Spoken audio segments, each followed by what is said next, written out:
So, well, for some more perspective on this, with me now is Nabila Ramdani, who is a French journalist, who Paris-born, Paris-raised. Just what are your thoughts about this? I mean, clearly, this is the worst terrorist incident that's happened in modern France by far. And we were all horrified by what happened back in January with the Charlie Hebdo attacks. But even that monstrosity has now been overshadowed by this.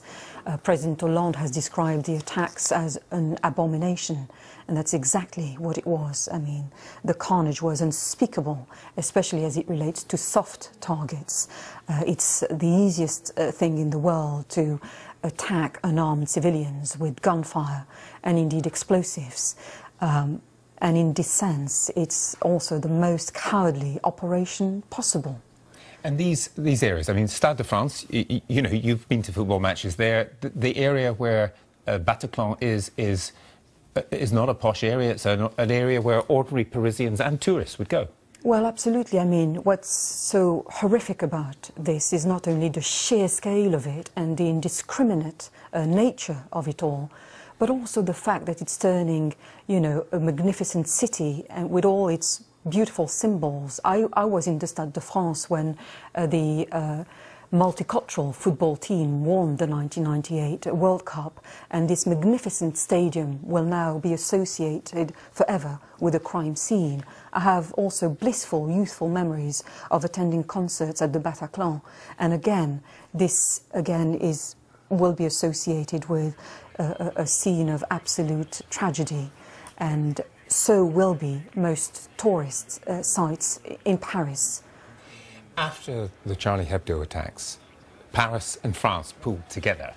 People had a real sense of solidarity. But then politics reasserted itself. I just wonder how you feel things may go this time, because President Hollande, clearly people will rally behind him. But this is a very, very politically charged moment with elections coming up within a couple of weeks in France. Well, it is indeed. And after the Charlie Hebdo attacks, we have seen, you know, people, millions of them, marching, taking to the streets in Paris, and indeed a march organised where world leaders took part.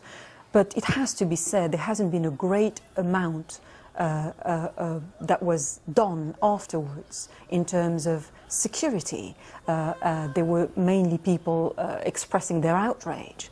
But after that, you know, even in the wake of the Charlie Hebdo attacks, there is a feeling that security has been pretty lax, and indeed there has been a pretty liberal attitude to security in France. I grew up in Paris. I've spent almost all my life there, but I've been living in London also for the last few years. And I can tell you, there's a marked difference between the two capital cities, where, for example, in Paris there is less scrutiny. You don't get the same amount of protection when it comes to buildings as in Paris as you do in London. There is also, people are very protective about each other's privacy in France, and they tend not to report suspicious activity as much as they do in London. And of course there are far less CCTV cameras on the streets of Paris. And as we've seen in the wake of the Charlie Hebdo attacks, you know, these were cartoonists and journalists who had been targeted before, who were meant to be under police supervision, and they were, it has to be said, let down by security forces. Do you fear that the Muslim community in Paris and across France will come under a great deal of pressure as a result of this? Is this something that worries you? Well, yes, indeed. And I mean, what struck me in particular about the background of the perpetrators of the Charlie Hebdo terrorist attacks is that they came from an extremely troubled, but by no means particularly religious background, and they had been under surveillance. They were very well known to the security services as well. They had spent a lot of time in prison, and so they were known criminals, and yet they were allowed, you know, to slip off the system, as it were, and allowed to buy guns and ammunitions and perpetrate such atrocities in central Paris. So again, it has to be stressed that perhaps it's not the time to criticize the French authorities, and I'm sure they will do whatever they possibly can to make the city and indeed the country safe again.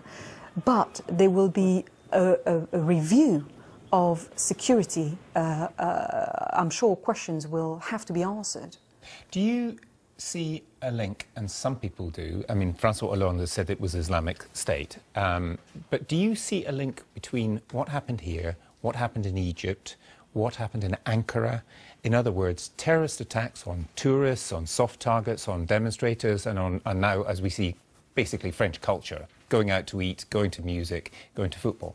Do you see this as being linked in some way to the pressure Islamic State is under in Iraq and Syria because they are losing territory? The Kurdish forces made a big advance in the past week, for example.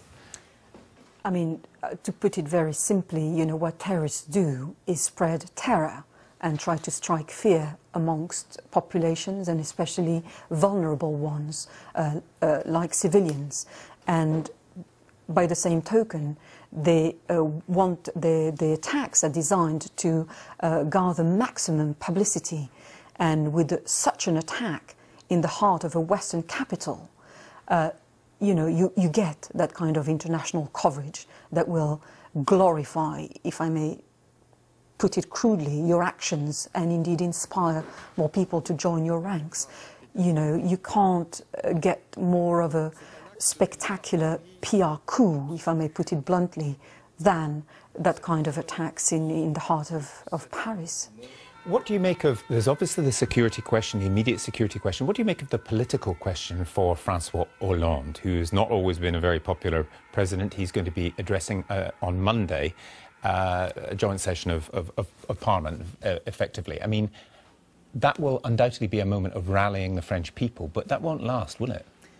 Well, unfortunately, we can already safely say that his presidency will be marked by, you know, somber, very macabre attacks on his soil, on French territory. François Hollande is a socialist president, first and foremost, and that applies to his domestic policies. But it has to be said that when it comes to foreign policies, he has shown a profile as an interventionist, as somebody who is pretty much of a hawk, and who was quite ready to intervene very early on in Syria. Remember, he wanted to almost go it alone after the British Parliament rejected, you know, the possibility of intervention, and the Americans effectively stopped considering an intervention. And so there might, of course, be a link between François Hollande's foreign policies in devastated countries such as Iraq and indeed Syria, and a backlash on his territory. Nabila, thanks very much for coming in. Nabila Ramdani there.